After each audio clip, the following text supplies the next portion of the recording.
બાબરકોટ ગામના લોકોની વારંવાર રજૂઆત છતાં ફોરેસ્ટના અધિકારીઓની ઘોર બેદરકારી.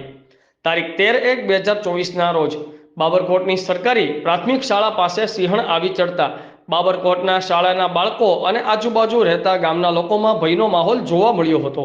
ફોરેસ્ટના અધિકારીને બાબરકોટના ગામના નાગરિકો દ્વારા લેખિત અને કોલ દ્વારા અનેકવાર રજૂઆત કરવા છતાં પણ દરરોજ હિંસક પ્રાણી ગામમાં આવી જાય છે.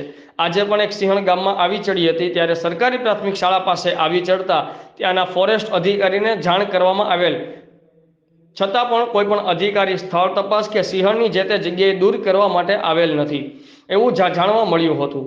આ હિંસક પ્રાણી દરરોજ ગામમાં ઘૂસી આવતા હોય અને પ્રાણી દ્વારા જો કોઈ પણ વ્યક્તિને જાનહાનિ કરવામાં આવશે તો એમની સંપૂર્ણ જવાબદારી ફોરેસ્ટના અધિકારીઓની રહેશે.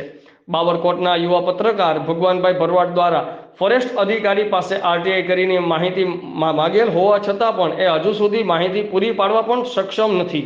માહિતી આપેલ ના હોય, જો માહિતી આપવામાં ના આવે તો ક્યાંક ને ક્યાંક આ અધિકારીઓની પણ ઘોર બેદરકારી હોય તેવું દેખાઈ રહ્યું છે. રિપોર્ટર ભગવાનભાઈ ભરવાડ, આઝાદ મીડિયા લાઈવ, બાબરકોટ.